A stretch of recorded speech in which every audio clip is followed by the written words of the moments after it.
Bonjour et bienvenue pour cette nouvelle vidéo. On va parler aujourd'hui de la médiumnité au niveau hérédité, au niveau transmission. On se pose souvent la question et on entend assez régulièrement, voilà, dans des conférences, dans des livres, que beaucoup de médiums vont expliquer que ça vient de leur famille, que ça a été transmis, comme pour le magnétisme, d'une grand-mère ou voilà, de quelqu'un qui avait des facultés. Or, il s'avère que nous sommes tous médiums. Quand on dit nous sommes tous médiums, c'est-à-dire que nous avons tous les facultés en nous, nous sommes tous intuitifs. Un exemple tout bête, même une personne qui se dirait fermée spirituellement, quand vous visitez une maison, quand vous ressortez de celle-ci, voilà, pour l'acheter, pour la louer, peu importe, ou quand vous rendrez visite en fait à quelqu'un, vous ressortez, vous parlez d'un ressenti. Ce ressenti est complètement intuitif. Il est en dehors en fait de notre corps physique. Voilà, c'est bien un ressenti par rapport aux énergies. Au-delà de ça, parce qu'il y a énormément de médiumnité, on recense à peu près 400 à 500 formes, voilà, dont la créativité, dont le magnétisme. Il n'y a pas que la communication aux défunts notamment. Voilà, il y a énormément. La musique fait partie aussi des formes de médiumnité qui peuvent être canalisées. L'écriture aussi.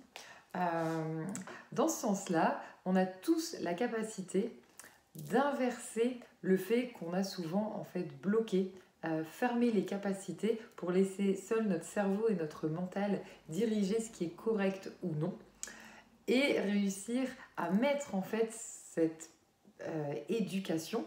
Voilà, quand on dit éducation, c'est pas que les parents, c'est pas que l'école, hein, c'est la manière dont on s'est construit et dont on a fait des logiques finalement dans notre tête de ce qui est correct, ce qui est acceptable ou ce qui ne l'est pas. En ce sens-là, pourquoi on laisserait qui que ce soit nous laisser le doute sur les capacités intuitives qu'on aurait? Et en ce sens-là, oui, nous pouvons tous développer des capacités spirituelles, des capacités médiumniques, et ce n'est pas forcément relié à l'hérédité. Personnellement, alors ça n'engage que moi, mais personnellement, je trouve même que les familles où il peut y avoir déjà des capacités, c'est pas forcément un avantage pour les enfants, puisque le plus souvent, ce que les parents font comme métier ou comme activité, ce n'est pas forcément ce que les enfants voilà, vont avoir comme envie à développer plus tard. Et c'est-à-dire que le plus souvent, c'est des personnes où ce n'était pas du tout dans les capacités de la famille. Ça a été mon cas et pour les médiums que je côtoie voilà, le plus souvent autour de moi, c'est pas du tout des personnes où voilà, dans leur famille il y avait déjà ces capacités ou du moins ça n'était pas connu. J'espère vous avoir éclairé sur cette nouvelle vidéo concernant la médiumnité. Croyez en vous et développez au mieux vos capacités. À bientôt!